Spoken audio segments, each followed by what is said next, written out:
Tu es au mariage d'Aaron et Cléo. Tu vois Aaron seul à l'hôtel. Laquelle de ces demoiselles est sa future femme?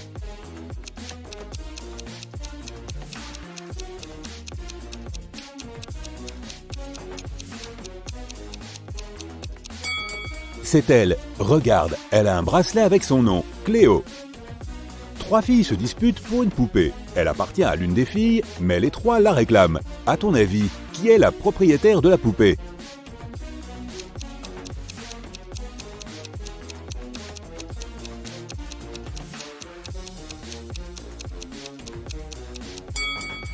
C'est probablement elle. Regarde, elle a les mêmes vêtements que sa poupée. C'est Halloween et des gens se sont déguisés en fantômes.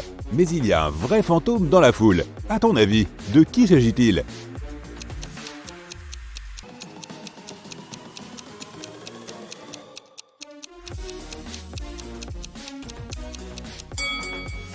Regarde, cette personne n'a pas d'ombre. Trois amis vont faire du camping. Deux d'entre eux sont humains et le dernier est un robot. Regarde attentivement cette photo et dis-moi qui est le robot.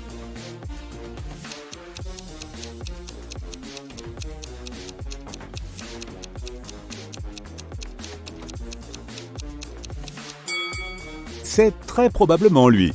Regarde bien les traces de pas de nos trois aventuriers. Celles de notre homme sont des traces de roues. Pas banal pour un être humain. Amanda et sa mère participent à un jeu télévisé. C'est l'heure de la dernière question et Amanda doit deviner laquelle de ces deux femmes est sa mère. Les deux femmes portent un masque. Amanda ne peut donc pas voir leur visage. Peux-tu l'aider?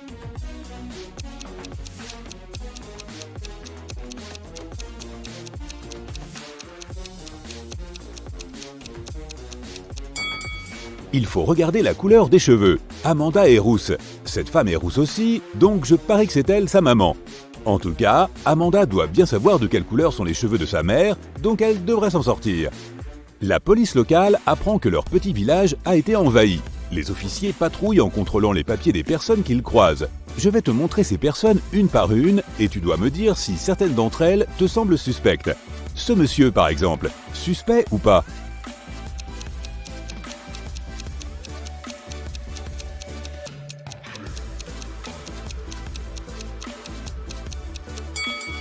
Regarde l'année de naissance sur la carte d'identité. Très peu vraisemblable. Il a des faux papiers. Au suivant, que penses-tu de cette femme?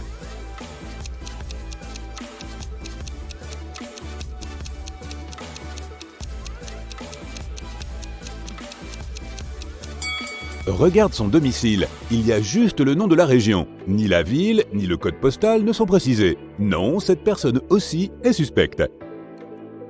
La personne suivante est une jeune fille. Voici sa carte d'identité. Tu remarques quelque chose de suspect?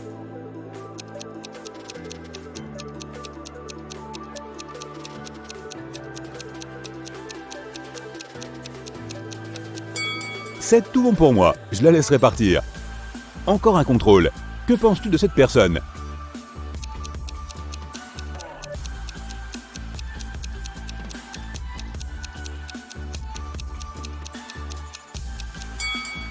Fais bien attention à la photo. Toutes les photos officielles devraient être sur fond neutre. Cette carte d'identité n'est pas officielle. Je dirais donc que cet homme est suspect. Dernier suspect, ou pas, de la liste. Qu'en penses-tu? Est-ce qu'il faut s'inquiéter?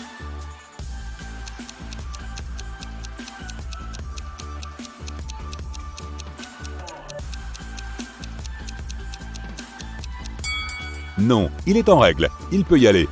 Une femme riche, Madame Reed, cherche quelqu'un qui puisse faire le ménage chez elle une fois par semaine. Elle trouve 3 candidats et elle leur demande pourquoi ils veulent ce poste. Amelia dit qu'elle voudrait gagner de l'argent pendant l'été pour partir en voyage avec des amis. Colten dit que sa mère l'a obligé à trouver un job d'été pour qu'il ne passe pas toutes ses journées à jouer aux jeux vidéo. Danica répond qu'elle est complètement sans le sou et qu'elle a besoin d'argent pour survivre. Quand ils s'en vont après l'entretien, Madame Reed remarque que son collier de diamants a disparu. Elle suppose que le voleur est l'un des candidats. Elle leur demande donc de revenir. Observe-les attentivement et trouve le coupable.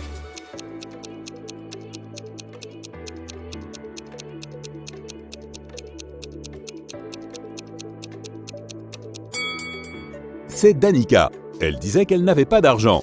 Quand elle s'est présentée pour le premier entretien, elle avait de vieux vêtements. Mais regarde-la maintenant, elle a des vêtements tout neufs, des boucles d'oreilles en or et un iPhone.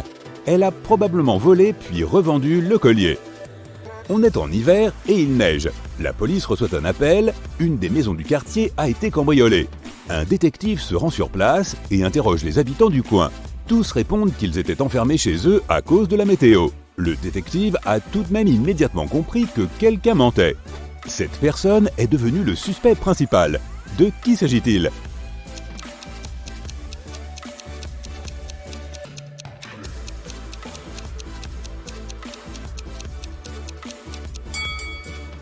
Il s'agit du propriétaire de la maison. Il dit qu'il est resté chez lui, mais il a clairement garé sa voiture alors que la neige tombait déjà. Il est donc sorti avec sa voiture. Pourquoi a-t-il menti ? Un autre jour, un autre crime. Monsieur Spencer, un homme d'affaires, a été cambriolé. Il dit qu'il avait un coffre-fort très lourd et plein d'argent dans sa chambre. Le coffre-fort a disparu et Monsieur Spencer ne sait pas comment prouver qu'il avait bien ce coffre-fort chez lui. Pourtant, le détective chargé de l'affaire n'a pas de mal à le croire et lui demande des détails. Comment le détective savait-il que l'homme d'affaires disait la vérité ?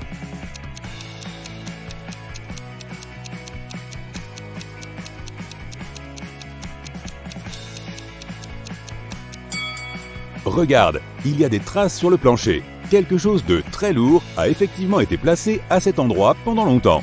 Encore un cambriolage dans une petite ville. Le suspect principal s'appelle Damon, un ancien ami et collègue de la victime qui est devenu son ennemi juré. Le jour suivant, le 7 août, la police rend visite à Damon. Il n'est pas chez lui. Il l'appelle au téléphone. Damon dit aux officiers qu'il est en vacances en Grèce et qu'il est parti il y a une semaine. Les policiers examinent son appartement. Le détective comprend assez vite que Damon est parti plus récemment que ce qu'il dit. Comment a-t-il compris ?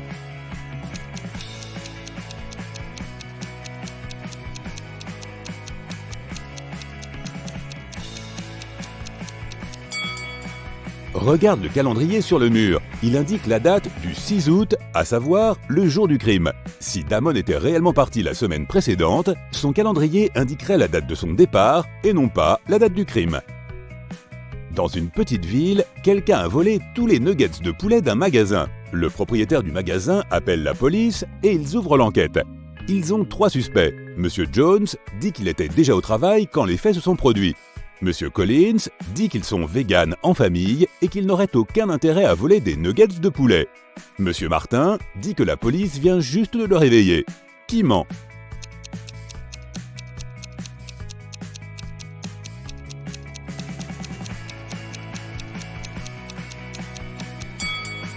Le voleur est Monsieur Collins. Il dit qu'ils sont véganes en famille, mais regarde, ils ont des poules chez eux. Étrange pour des véganes. Quelqu'un a volé un vélo dans une petite ville et la police fait tout ce qui est en son pouvoir pour le retrouver. Ils ont 3 principaux suspects. Ce sont tous des adolescents. Eva dit qu'elle était sortie avec des amis et qu'elle vient juste de rentrer chez elle. Brian répond que sa mère lui a fait peindre la clôture et c'est ce qu'il était en train de faire jusqu'à présent. Caleb dit qu'il jouait avec son frère dans le jardin. Qui ment ?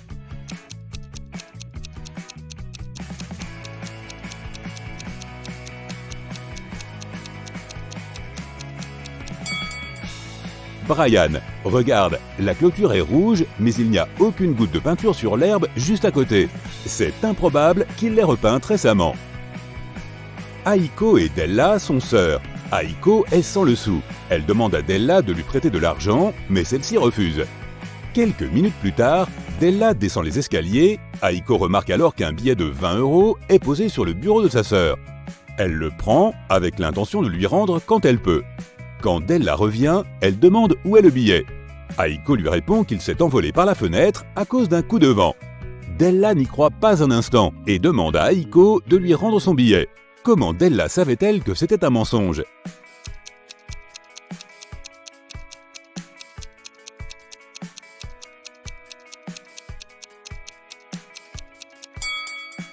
S'il y avait eu un coup de vent dans la chambre, venant de la fenêtre, les objets se seraient éparpillés dans la chambre, mais ils ne seraient pas sortis par la fenêtre. Molly invite ses meilleurs amis à dîner. Rose, Bianca, Tom et Stan. Tout se passe bien. Mais au milieu de la nuit, Molly s'aperçoit qu'un de ses livres a disparu. Cet objet est très spécial. Molly y cache tout son argent liquide. Et elle n'en a jamais parlé à personne. Molly interroge ses amis. Mais chacun jure qu'il n'a rien à voir avec le volume. Peux-tu aider Molly à trouver le voleur ?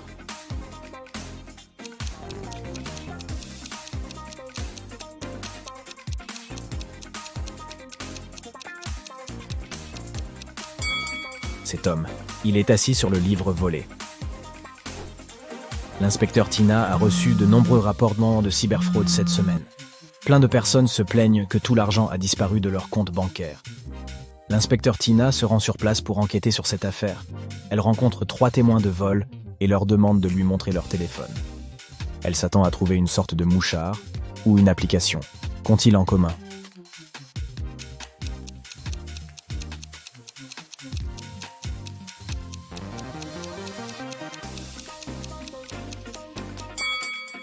Ils ont tous la même application. Bella est en voyage en Inde. Elle laisse ses bagages à l'hôtel et part explorer le marché local. Soudain, un étranger l'aborde et lui propose d'acheter des cadeaux. « Madame, j'ai hérité de ces trésors de mes ancêtres. Ils ont des milliers d'années. » Bella est très enthousiaste. Elle adore les souvenirs rares. Elle étudie attentivement ces objets et devient furieuse. « Vous êtes un imposteur, comment l'a-t-elle su ?»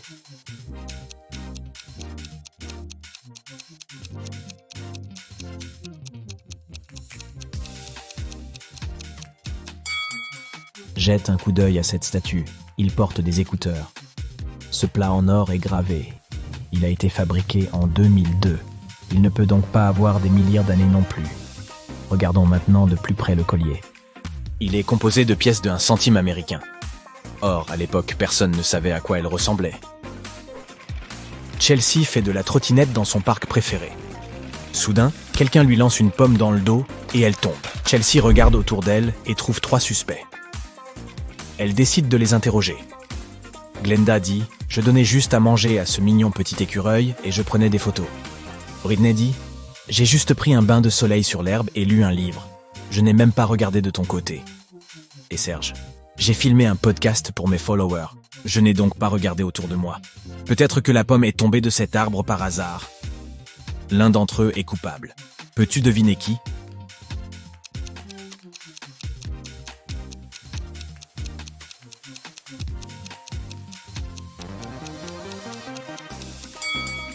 Chelsea a été frappée par une pomme rouge avec une étiquette de prix jaune. Mais le pommier mentionné par Serge n'a que des pommes vertes. Mais Britney, elle, a un tas de pommes rouges dans son sac. Et elles ont les mêmes étiquettes jaunes. Dommage pour elle. Will va au restaurant avec ses amis, Mike, Crystal et Alex. Il commande son cheesecake préféré. Enfin, le serveur dépose une portion pour Will sur la table. Il attrape et mange une fraise sur le dessus du gâteau, puis se souvient « Oh non, je ne me suis pas lavé les mains. Pouvez-vous, les gars, surveiller mon dessert, s'il vous plaît ?» Au bout d'un moment, il revient et s'aperçoit que son assiette a disparu. Will interroge ses amis. Mike répond « Désolé, j'ai reçu un appel urgent du travail et je suis sorti. » Crystal dit « Ton gâteau avait l'air si délicieux que j'ai commandé le mien. Je n'ai pas vu ce qui s'est passé parce que je suis aussi allé me laver les mains. » Et Alex dit « Désolé, j'ai quitté la table pour prendre le numéro de cette fille. Je crois que c'est mon âme sœur. Qui a pris le gâteau de Will ?»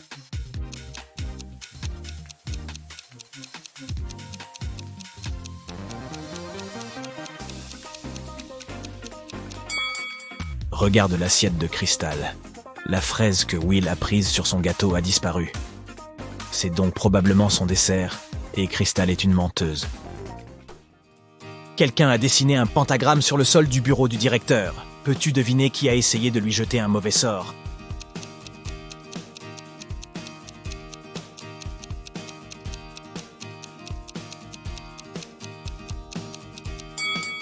C'est le concierge. Il y a une tache de peinture sur son uniforme. Des symboles similaires se trouvent sur sa casquette. Un groupe de musique pop voyage en TGV. Ils se rendent à un grand concert dans un autre pays. Tout se passe à merveille. Mais soudain, les lumières s'éteignent. Quelqu'un se déplace dans le noir et tout le monde entend une femme crier. Finalement, les lumières se rallument. Mais l'une des chanteuses, Kelly, a disparu. Le chef de cabine trouve son téléphone sur le sol et interroge les témoins. Jill dit « J'étais à l'autre bout de la voiture, et puis il a fait si sombre. Je ne sais pas ce qui s'est passé. » Sam dit « Kelly était à côté de moi. Nous avons parlé et elle a disparu. » Et Paul « Je me sentais mal, je me suis assis et j'ai fermé les yeux. J'ai entendu quelque chose, mais je n'ai rien vu. » Qui ment?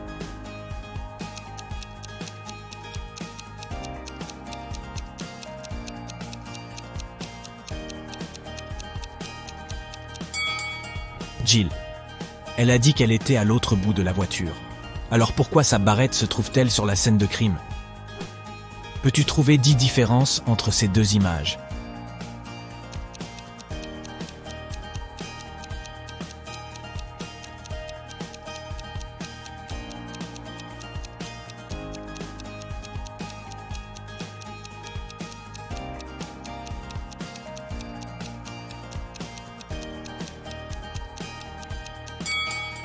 Prête à voir les réponses? Les voici. Qu'en est-il de ces jolies petites plantes? Peux-tu voir 10 différences entre les deux images?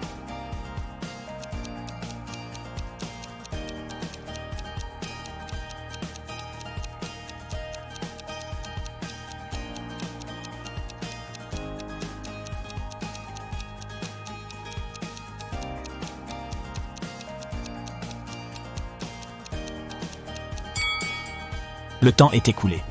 Je parie que tu n'as pas réussi à repérer les 10. Les voici.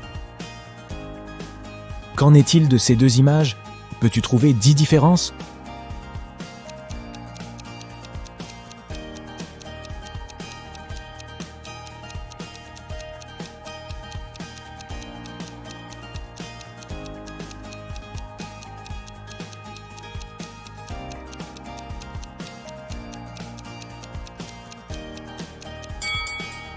Voyons la réponse. La police surveille Jake depuis longtemps. Elle le soupçonne d'être impliqué dans une contrebande de diamants. Mais ils n'ont aucune preuve. Ils décident de vérifier minutieusement ses bagages. Jake arrive à l'aéroport avec une petite mallette. Qu'y a-t-il de suspect?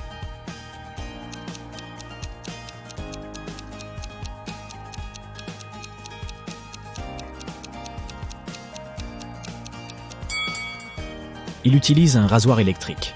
Alors pourquoi a-t-il besoin de crème à raser? Les diamants doivent être à l'intérieur du tube. Billy emmène sa famille dans un parc safari. Peux-tu repérer quelque chose d'étrange?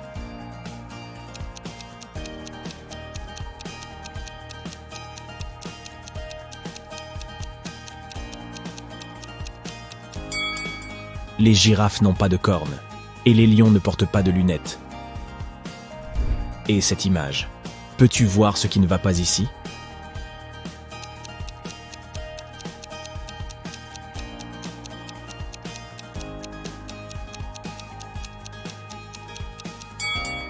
Ce flamant rose porte des chaussures de luxe.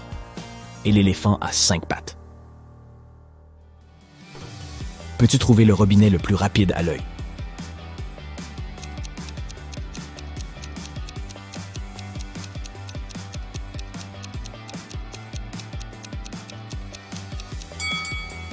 Le deuxième. Rendons la tâche un peu plus difficile. Voici une nouvelle série de robinets. Peux-tu deviner lequel est le plus rapide?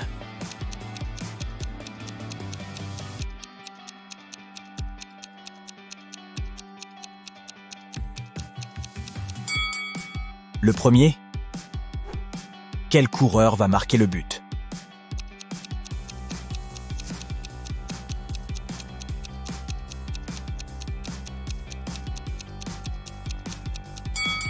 Seul le troisième coureur peut atteindre le point final. Voici l'itinéraire qu'il doit choisir. Peux-tu trouver ces 5 objets sur cette image?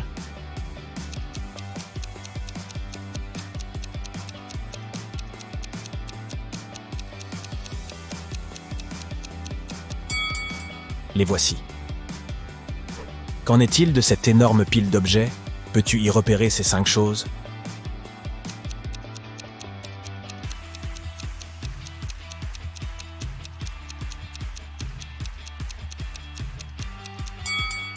Prête à voir la réponse? Par ici. Peux-tu trouver la bonne pièce?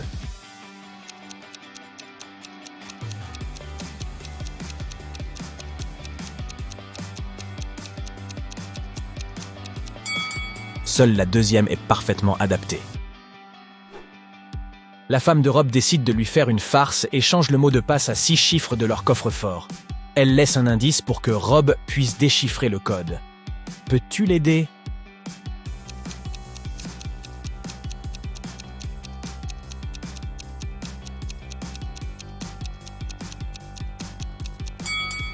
Regarde de plus près l'indice. Il y a un alphabet avec 4 lettres marquées, mais nous savons que le mot de passe est composé de 6 chiffres. Pour déchiffrer le code, nous devons compter la position de chaque lettre dans l'alphabet. A désigne 1, E, 5, J, 10 et M, 13. Le code final est donc 150 et 1013. Tilda prépare un filtre d'amour. Elle a trouvé une recette dans un vieux livre de sorts. Malheureusement, les 3 derniers ingrédients sont codés. Voici un indice pour déchiffrer le premier. Je peux parfois être en tronçon, mais je ne viens pas d'un arbre. Je peux être étalé sur ton pain grillé. Je suis un produit laitier. Une idée de ce que cela pourrait être?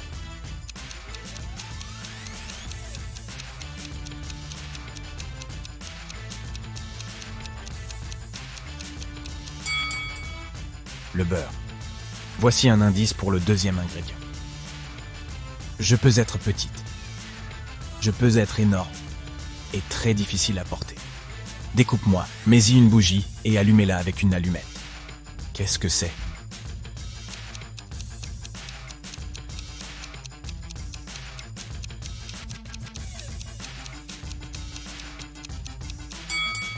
C'est une citrouille. Même moi, j'ai trouvé celle-là.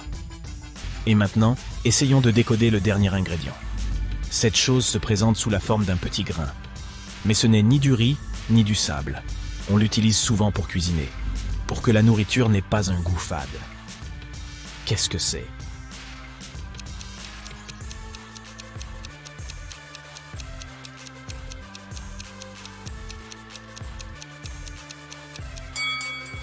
Le dernier ingrédient du filtre d'amour de Tilda est le NaCl. Oups, je veux dire du sel. Lily reçoit une invitation à un mariage. Elle s'y rend et voit tout de suite 3 choses bizarres. Peux-tu les repérer toi aussi?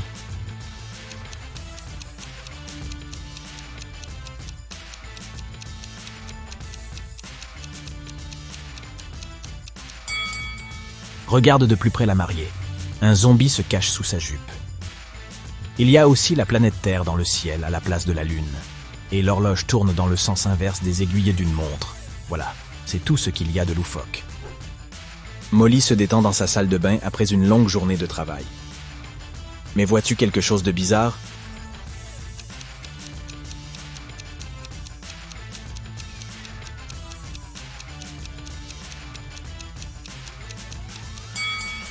Elle utilise un hamburger au lieu d'une éponge normale. Tu veux des frites avec ça? Un concours canin a lieu dans la ville.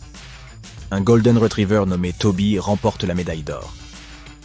Mais après le concours, le concierge trouve Toby inconscient dans les coulisses. L'inspecteur Tina arrive sur les lieux du crime en 15 minutes.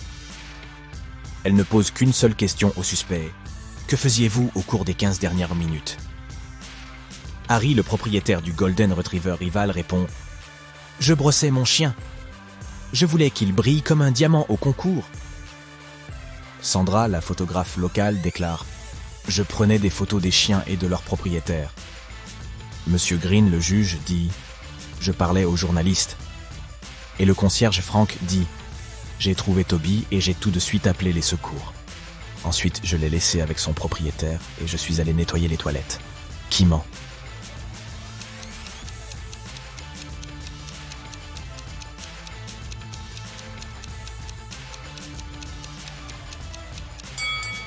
Harry. Pourquoi aurait-il besoin de brosser les poils de son chien? Le concours est terminé. Lisa se casse un ongle et se rend dans un salon de manucure pour le réparer. Elle y rencontre 3 esthéticiennes. L'une d'entre elles est un imposteur. Peux-tu deviner qui est l'imposteur?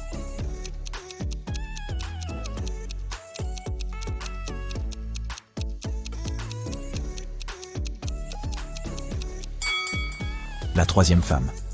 Elle utilise une cuillère à café au lieu des outils de manucure habituels. Une journée ordinaire au bureau. Mais attends un peu. Tu vois quelque chose de bizarre.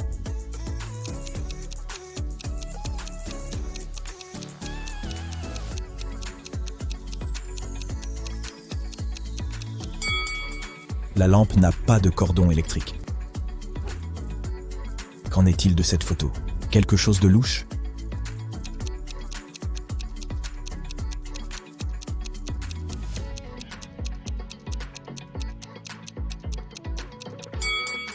Cet homme d'affaires tient un pinceau d'artiste.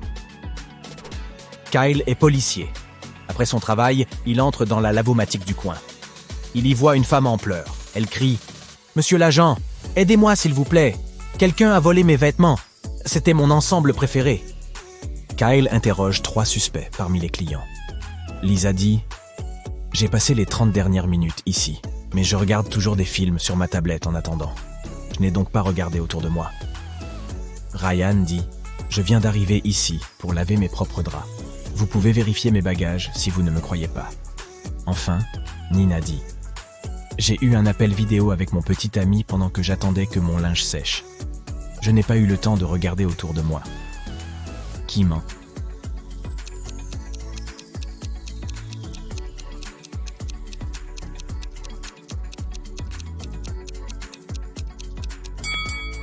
Lisa. Regarde de plus près. Sa tablette est cassée et éteinte. Elle n'a donc pas pu regarder un film. Peux-tu repérer des fantômes sur cette photo?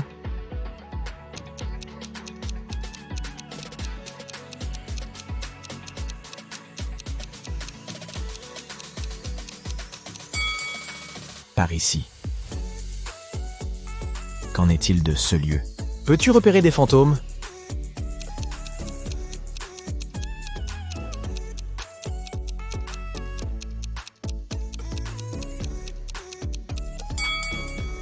Coucou. Peter est un célèbre blogueur de voyage. Il reçoit une invitation à visiter la plage secrète la plus chic du monde. Mais la carte est un peu tordue. Peux-tu aider Peter à choisir le bon itinéraire?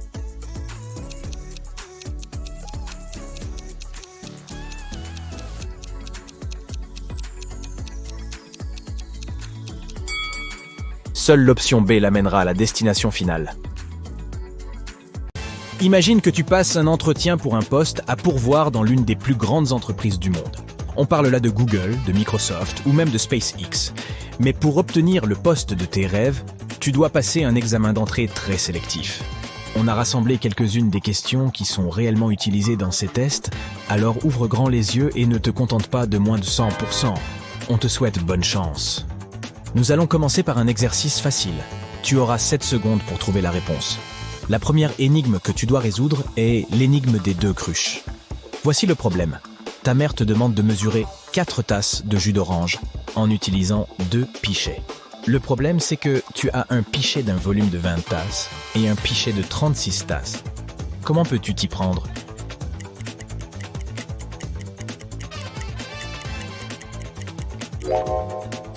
Commence par verser le jus d'orange dans le petit pichet.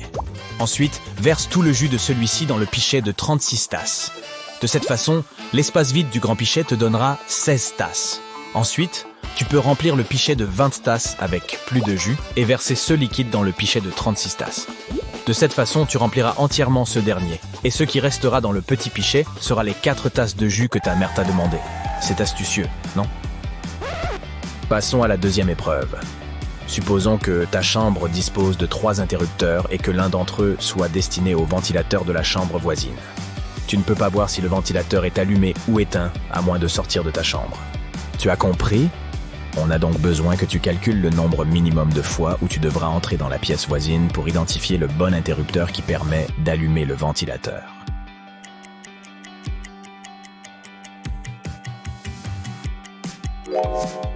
C'est un peu difficile, mais voici la solution. Le nombre minimum de fois où tu peux te rendre dans la pièce voisine et trouver le bon interrupteur est de 1. Imagine que tu aies allumé le premier interrupteur de ta chambre et que tu l'aies laissé allumer pendant un certain temps. Dès que tu l'éteins, tu allumes rapidement le deuxième interrupteur et tu cours dans la pièce voisine. Si le ventilateur tourne lentement et est sur le point de s'arrêter, cela signifie que le premier interrupteur est celui qui contrôle le ventilateur. Si le ventilateur tourne, c'est que le deuxième interrupteur est le bon. Et si le ventilateur ne bouge pas du tout, c'est qu'il s'agit du troisième interrupteur depuis le début. Tu as réussi à résoudre ce problème. Personne n'a dit que ce serait facile. Il s'agit d'une simulation d'entretien d'embauche pour une entreprise de premier ordre, après tout. La troisième épreuve est encore plus délicate que la précédente. Un recruteur pourrait te demander de résoudre cette énigme pour évaluer ta capacité à distinguer des modèles logiques. Supposons que l'on te demande d'observer un circuit automobile à 6 voies pendant une journée. Ta tâche consiste à repérer les 4 voitures les plus rapides parmi 36. À combien de courses devras-tu assister pour y parvenir ?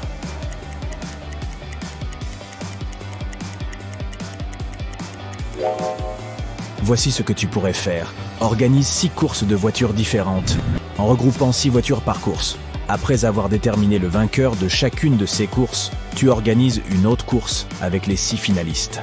Le gagnant de cette course sera le véhicule le plus rapide de tous. Ensuite, tu places les 2e, 3e et 4e voitures en fonction de leur performance lors de la dernière course. Au bout de cette course, tu auras déterminé les 4 voitures les plus rapides sur 36. C'est bien si tu as trouvé cette solution. Pour l'énigme suivante, tu devras faire preuve de raisonnement logique et mathématique. Une reine doit embaucher un ouvrier pour 7 jours afin qu'il effectue un travail pour elle. La reine paie en lingots d'or, mais elle doit payer l'ouvrier chaque jour à la fin de son service. Si la reine ne peut pas faire plus de 2 coupes dans son lingot d'or, comment peut-elle payer à l'ouvrier le montant correct 7e partie du lingot d'or à la fin de chaque journée de travail ?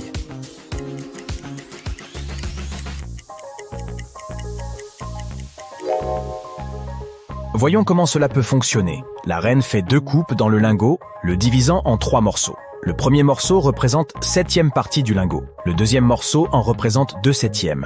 Et le troisième morceau représente 4/7 du lingot d'or. Après le premier jour de travail, la reine donne donc à l'ouvrier 7e partie du lingot en guise de paiement.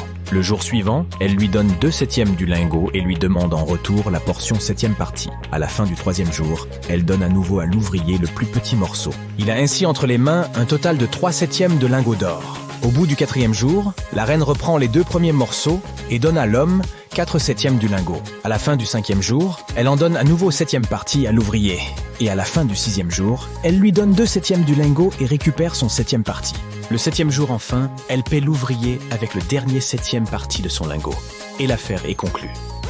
Prêt pour la dernière épreuve du premier niveau ? Si tu as répondu correctement à toutes les questions jusqu'à présent, on peut déjà dire que tu fais partie d'un groupe de personnes très spéciales. Bonne chance pour la prochaine énigme. Elle déterminera si tu accèdes au second niveau. 2 bus se dirigent l'un vers l'autre à une vitesse de 65 km/h. Ils sont séparés par une distance de 65 km. Un oiseau fait des allers-retours, se pose sur le bus, 1 puis sur le bus, 2 à une vitesse de 80 km/h. Au moment où les 2 bus se croisent, combien de kilomètres le petit oiseau aura-t-il parcouru ?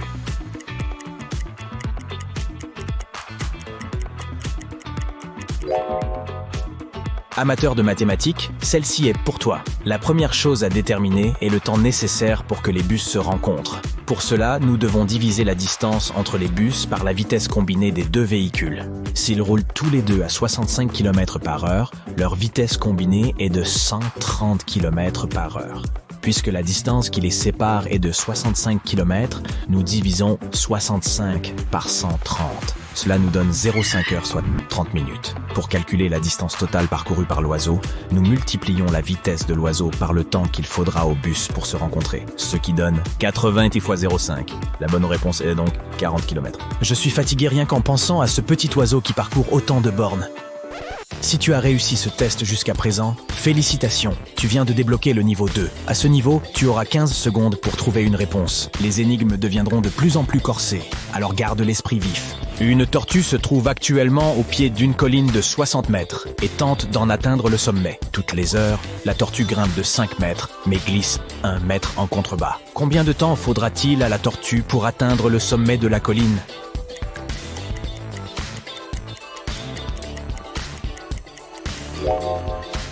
Voici le raisonnement derrière cette énigme. Chaque heure, Notre tortue grimpe au total de 4 mètres, n'est-ce pas? Puisqu'elle escalade 5 mètres et retombe 1 mètre, il lui faudra 15 heures pour atteindre le sommet de la falaise. Car 15 multiplié 4 égale 60. Ce n'était pas si mal, hein? Les questions de ce type permettent aux recruteurs de tester ta capacité à résoudre des problèmes liés aux chiffres. Tu sais, si tu veux travailler dans une entreprise d'aérospatiale, tu devrais probablement être très, et je dis bien très, doué pour les chiffres. L'énigme suivante est l'une des préférées d'Elon Musk. Elle est brève mais compliquée. Si quelqu'un ici rêve de devenir un employé de SpaceX, il a intérêt à savoir résoudre cette énigme. Imagine que tu te trouves à la surface de la Terre. Tu marches 1 km au sud, 1 km à l'ouest et 1 km au nord. Tu te retrouves exactement à ton point de départ. Où es-tu ?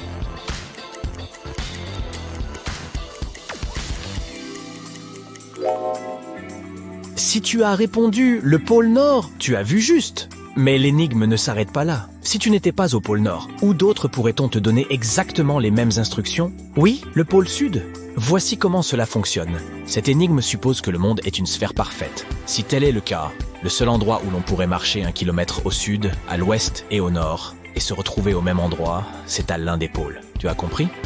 Pour passer au niveau 3, tu dois répondre correctement à cette énigme. Il y a 2 cordes dans une pièce. Tout. Ce que tu sais, c'est que chaque corde met exactement 1 heure à brûler. Ta tâche est de chronométrer exactement 45 minutes en utilisant les cordes comme seul moyen de mesure du temps. Comment peux-tu faire ?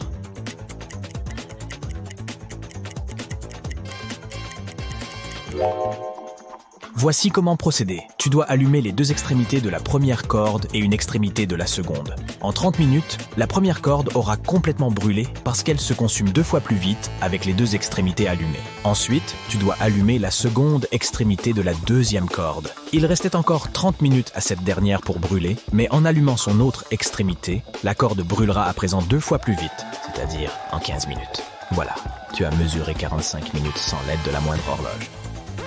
Bien joué, petit génie! Tu viens d'atteindre le niveau 3. Si j'étais le recruteur, je te donnerais probablement déjà le job. Mais juste pour le plaisir, tâche de répondre correctement à toutes les questions, d'accord? Ces dernières énigmes sont beaucoup plus spécifiques à certains postes. Et comme toutes les questions de cette vidéo, elles ont été utilisées dans de vrais entretiens d'embauche. Nous t'entraînons donc à réussir tes futurs entretiens. Par exemple, si tu postules à un poste à la banque JP Morgan, voici le type de questions auxquelles tu devras répondre. Combien y a-t-il de lampadaires à New York? Peux-tu trouver le nombre avant la fin du temps imparti?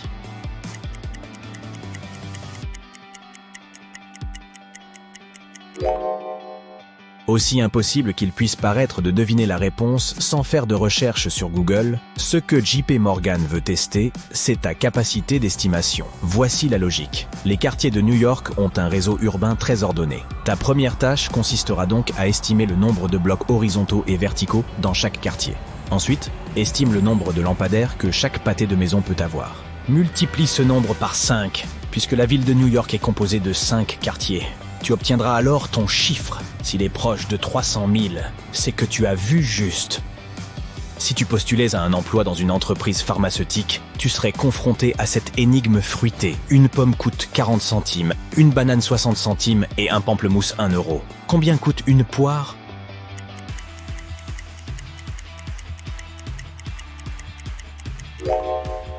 Je n'ai pas pu m'empêcher de la relire plusieurs fois avant de savoir quoi faire. La clé pour répondre à cette énigme est de se concentrer sur les voyelles. Si tu demandes 20 centimes par voyelle, le mot « pomme » à 2 voyelles coûtera 40 centimes.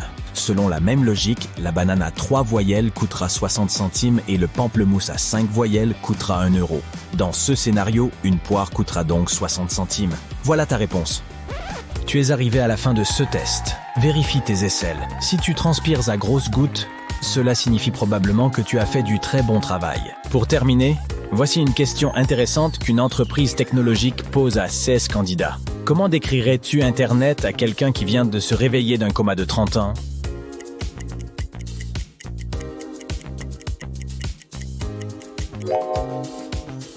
Contrairement à toutes les autres questions, celle-ci n'a pas de bonne ou de mauvaise réponse. Tu peux essayer de la comparer à quelque chose qui existait il y a 30 ans, par exemple. Ou tu peux aussi te prendre pour un petit Spielberg et dépeindre le monde de science-fiction dans lequel nous vivons aujourd'hui.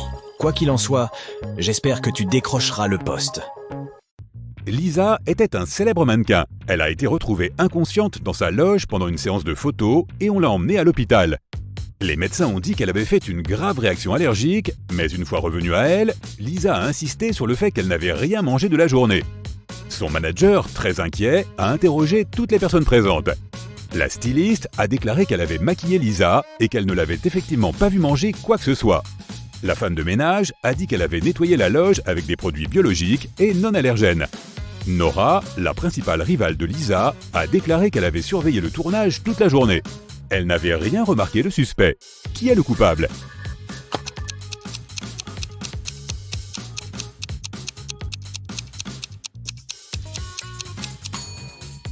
C'était la styliste. Le rouge à lèvres est la seule chose que Lisa a pu avaler ce jour-là. Au milieu de la nuit, Denis s'est réveillé à cause d'un grand bruit. L'un des enfants a dû sortir en sachant qu'aucun d'entre eux n'est autorisé à sortir la nuit. L'homme est allé voir les enfants. Tous les trois, Catherine, Ruth et Larry, semblaient dormir paisiblement. Regarde les enfants et essaie de deviner qui est sorti en douce de la maison.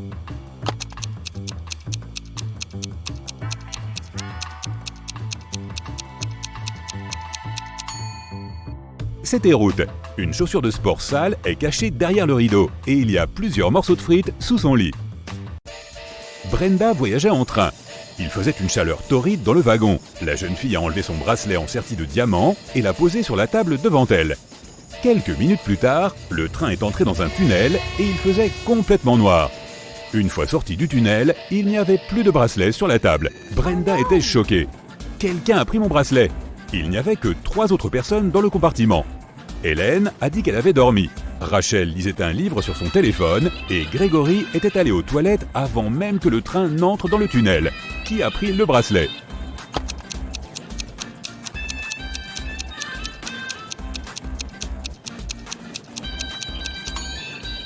C'était Hélène. Au début, elle avait les manches retroussées, mais maintenant, elle recouvre ses bras jusqu'aux poignets, cachant ainsi le bracelet. Sarah a acheté des glaces le samedi, mais a gardé les parfums secrets. Quand elle s'est réveillée le dimanche, toute la glace avait disparu. Elle a demandé à tous les habitants de la maison s'ils savaient quelque chose à ce sujet. James a répondu qu'il était parti au travail tôt ce matin-là et qu'il n'avait rien vu. Marie a dit qu'elle voulait goûter la nouvelle glace au caramel dans l'après-midi. Elle se sentait triste à l'idée de ne pas en manger. Jean ne savait même pas qu'il y avait de la glace dans la maison, mais il avait hâte de la goûter. Peux-tu trouver qui sait quelque chose ?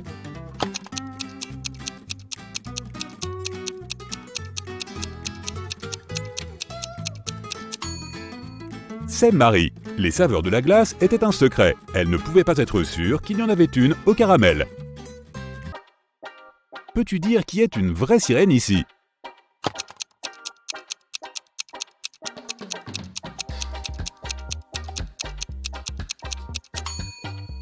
La deuxième personne est un homme, donc il n'est certainement pas une sirène. La fille à droite se détend au soleil, en dehors de l'eau. Les sirènes ne feraient pas ça parce qu'elles se dessèchent au soleil. La vraie sirène doit être celle de gauche. Il y a eu des vols au supermarché. Il y a eu 3 cas au total, en janvier, avril et juin. La caméra de sécurité a enregistré ces vidéos. L'agent de sécurité a voulu regarder de plus près et a soudain remarqué un détail. Après cela, l'identité du voleur est devenue claire. Qu'a-t-il remarqué ?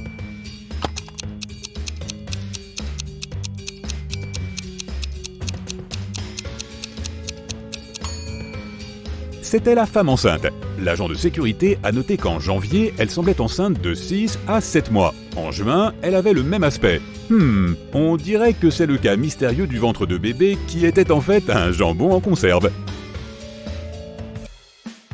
Un jour, un voleur a décidé de cambrioler la banque locale. Il a imaginé un plan brillant, se déguiser en caissier pour essayer de se faufiler dans la chambre forte. Alors qu'il s'approchait de cette dernière, il a vu un agent de sécurité se tenir juste devant la porte. Le voleur n'avait pas prévu cela. Il s'est donc caché et a observé attentivement le garde quand l'un des vrais caissiers de la banque s'est approché de la porte. Le garde de la sécurité a dit « 8 », l'employé a répondu « 4 » et est entré. Puis, un autre caissier s'est approché de la chambre forte. Lorsque le garde de sécurité a dit « 6 », la personne a répondu « 3 » et a pu entrer. Le voleur s'est approché du garde de sécurité avec insouciance. Quand le garde a dit 10, le voleur a répondu avec assurance 5. Il a été arrêté immédiatement. Alors pourquoi la réponse du voleur était-elle fausse? Et qu'aurait-il dû répondre à la place?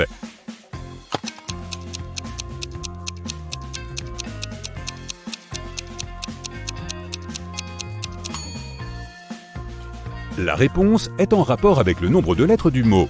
8 a 4 lettres, donc la réponse est 4. 6 à son tour a 3 lettres, donc la réponse est 3. Eh bien, tu peux voir maintenant que le voleur aurait dû dire 3. On dirait qu'il n'est pas aussi brillant qu'il le pensait. Flora doit mettre ses 4 pierres dans le bon ordre pour pouvoir jeter un sort. Il y a une pierre violette, une verte, une rouge et une bleue. La consigne dit 1. La pierre rouge n'a qu'une autre pierre à côté d'elle. 2. Les pierres vertes et violettes ne sont pas côte à côte. 3. La pierre verte est placée en dernier. Peux-tu aider Flora?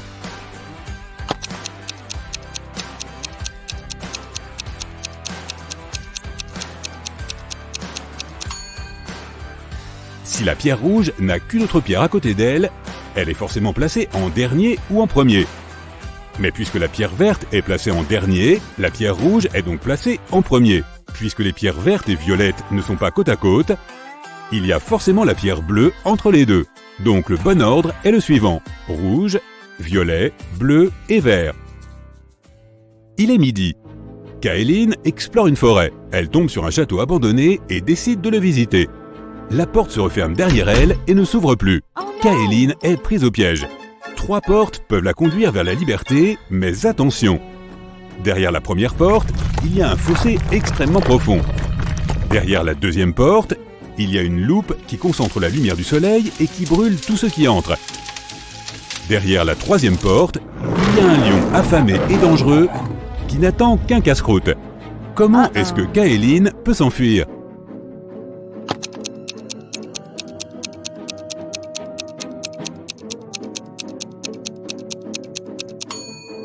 Elle devrait attendre le coucher de soleil. Quand le soleil se couche, la deuxième porte avec la loupe ne représente plus un danger.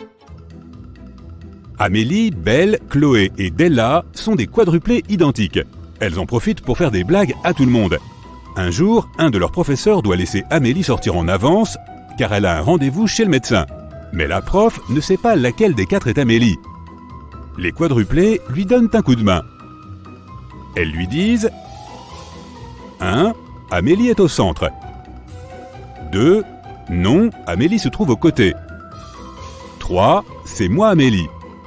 4. C'est pas moi Amélie. 3 d'entre elles ont menti, mais une a dit la vérité. Qui est Amélie?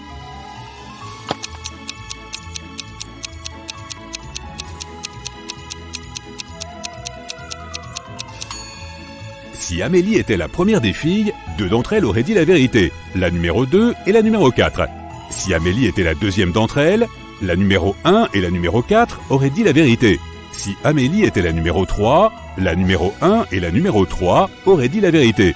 Mais si Amélie était la numéro 4, il n'y aurait que l'affirmation de la numéro 2 de vrai. Amélie est donc la numéro 4.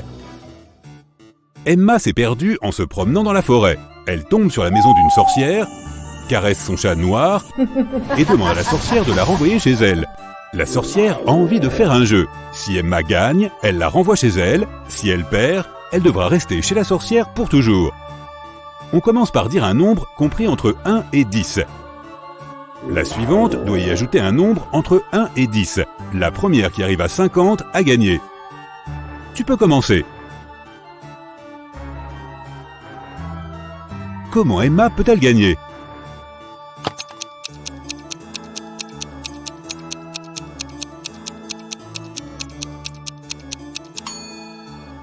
Si Emma veut arriver à 50, elle doit faire en sorte que la sorcière dise un nombre entre 40 et 49. Elle doit donc d'abord dire 39.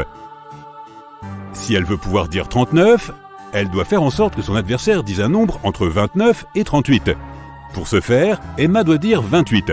Avant de dire 28, elle doit dire 17. Avant 17, elle doit dire 6. Emma doit donc commencer par 6, puis dire 17, 28, 39 et enfin 50. Cassidy se réveille dans un donjon. Elle ne se rappelle de rien. Elle doit se libérer, mais la porte est fermée. Il faut un code pour l'ouvrir. Quel est le code?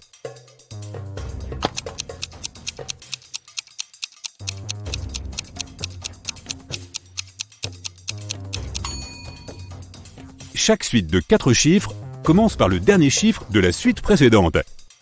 La dernière partie du code est donc 4, 7, 2, 8.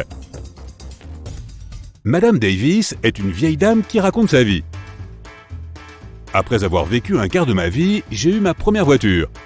Je me suis marié un 12e de ma vie plus tard. Un 6e de ma vie plus tard, j'ai fondé une entreprise. Un quart de ma vie plus tard, j'ai eu ma première petite fille. Elle vient d'avoir 18 ans. Quel âge a Madame Davis ?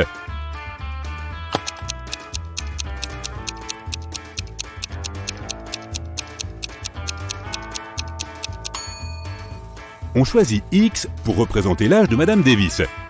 Un quart de sa vie, puis elle a eu sa première voiture. On a donc X divisé par 4. On ajoute ensuite X divisé par 12 jusqu'à son mariage. Puis X divisé par 6 jusqu'à la création de son entreprise. Et X divisé par 4 jusqu'à la naissance de sa petite fille il y a 18 ans. Tout ça devrait nous donner la valeur de X. La solution de cette équation est 72. Madame Davis a donc 72 ans. Emma se balade encore dans la forêt, mais cette fois, elle ne se perd pas. Elle connaît le chemin pour rentrer chez elle. Mais elle décide d'aller rendre visite à la sorcière pour lui exposer une énigme inventée récemment. Elle lui propose un marché. Si la sorcière ne résout pas l'énigme, Emma peut prendre son chat. La sorcière accepte et Emma lui tend une feuille carrée de 4 cm par 4, dont l'aire totale est de 16 cm². Il faut transformer cette feuille en une feuille de 8 cm² sans utiliser de règles. Comment est-ce possible ?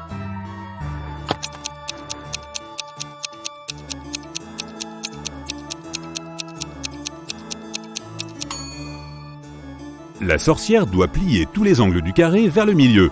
Elle obtiendra ainsi un carré de la moitié de la taille du carré d'origine. On dirait que pour cette fois, la sorcière va pouvoir garder son chat. Il y a une boîte remplie de balles de couleurs différentes. 5 balles rouges, 8 balles bleues et 11 balles violettes. Pas facile pour Allison. Elle doit continuer à sortir des balles de la boîte avec les yeux bandés jusqu'à ce qu'elle soit sûre d'avoir au moins des balles de 2 couleurs différentes. Quel est le minimum de balles qu'elle doit sortir de la boîte ?